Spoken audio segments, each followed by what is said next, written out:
निकलनी चाहिए, इस हिमालय से कोई गंगा निकलनी चाहिए। आज ये दीवार पर्दों की तरह हिलने लगी, शर्त ये थी कि बुनियाद हिलनी चाहिए। सिर्फ हंगामा खड़ा करना मेरा मकसद नहीं, शर्त ये है कि सूरत बदलनी चाहिए। मेरे सीने में नहीं तो तेरे सीने में सही हो कहीं की आग, लेकिन आग जलनी चाहिए। अनेक शैलियां, अनेक भाषाएं, अनेक यश, अनेक मंगल, अनेक उत्थान, अनेक निर्माण, अनेक विभिन्नताएं और इन विभिन्नताओं में भी समानताएं। जी हाँ, ऐसी है हमारी 5000 साल पुरानी सभ्यता भारत। सदन में मौजूद मेरे भारत के आज और मेरे भारत के कल को मेरे और भारत के मुकुट जम्मू कश्मीर की तरफ से शत शत नमन। मान्यवर, मैंने जिन पंक्तियों से शुरुआत की है वो पंक्तियां सीधे तौर पर इस ओर इशारा करती हैं कि भारत आज से नहीं बल्कि सदियों से दुनिया भर में अपनी ख्याति उपलब्ध करा चुका था। तो ऐसा फिर ओलंपिक्स में क्यों नहीं? ओलंपिक्स में भारत की इतनी दुर्दशा क्यों?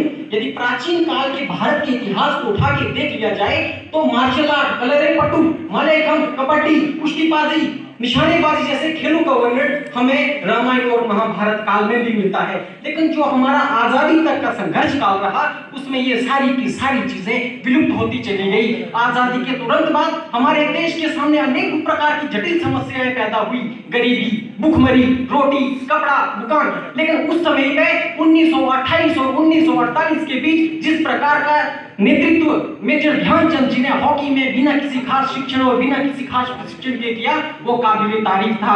बात यहाँ तक पहुंच गई कि हिटलर जैसे तानाशाह नेता को ये कहना पड़ गया कि आप हमारे देश की नागरिकता लीजिए, हमारे देश का प्रतिनिधित्व कीजिए। उन्होंने उनका प्रस्ताव ठुकराया और भारतीय होने का गर्व किया। मुझे इस बात का गर्व नहीं, मुझे इस बात का घमंड होता है कि हमारे भारतवर्ष में 65% से भी ज्यादा की आबादी युवाओं की है, जो हस्तकला में निपुण है, जो खेल कूद में निपुण है। यदि युवाओं के उज्जवल भविष्य की कामना हम ओलंपिक्स में करते हैं तो हमें उस युवा की बात करनी होगी जो गांव में है, जिसके पास आधुनिक सुविधाएं उपलब्ध नहीं है और वो अपने आप को अन्य राज्यों के साथ वो जोड़ने में असक्षम नहीं है।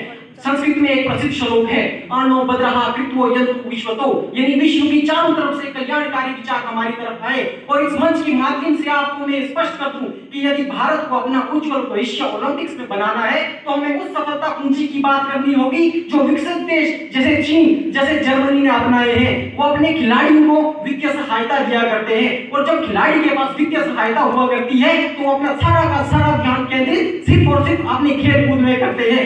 आने वाले समय में मुझे लगता है कि जो हमारा स्वर्णिम युग आने वाला है उसमें स्वर्ण पदक एक नहीं, दो नहीं, बल्कि स्वर्ण पदकों की बौछार होगी। ये मैं आज आपको इस मंच से स्पष्ट कर देना चाहता हूं। हमारे देश का निर्माण तब तक सफल नहीं होगा जब तक सरकारी स्कूल में जाने वाला छात्र वहां खाना खाने के लिए नहीं बल्कि वहां पढ़ने के लिए जाएगा। हमारे देश का निर्माण तब तक संभव नहीं होगा जब तक वो गांव का युवा अपने सपने बाकी देश के साथ पूरा नहीं कर पाएगा। हमारे देश का निर्माण यदि हमें सही तरीके से करना है तो युवाओं के ऊपर देश की सबसे बड़ी जिम्मेवारी है। नीतिनिया और जमैका जैसे देश भारत के मुकाबले बहुत छोटे देश है। यदि अंक तालिका में उनका स्थान देख लिया जाए तो केन्या 78 और जमैका 100 स्थान पे अपना ओलंपिक्स में खाता खोलता है। भारत क्यों नहीं? इसमें वित्तीय सहायता हमें जोर तोड़ से चाहिए। और जिस प्रकार से हम आईपीएल का आयोजन बड़े स्तर पर करते हैं, जरूरत है तो छोटे छोटे कार्यक्रम इन खेल कूदों को पंचायती स्तर, ब्लॉक स्तर और जिला स्तर पर खेलो इंडिया के माध्यम से और द्रुत गति से इन्हें करवाने की जरूरत है। तब जाके हमारा ओलंपिक्स में जो सपना है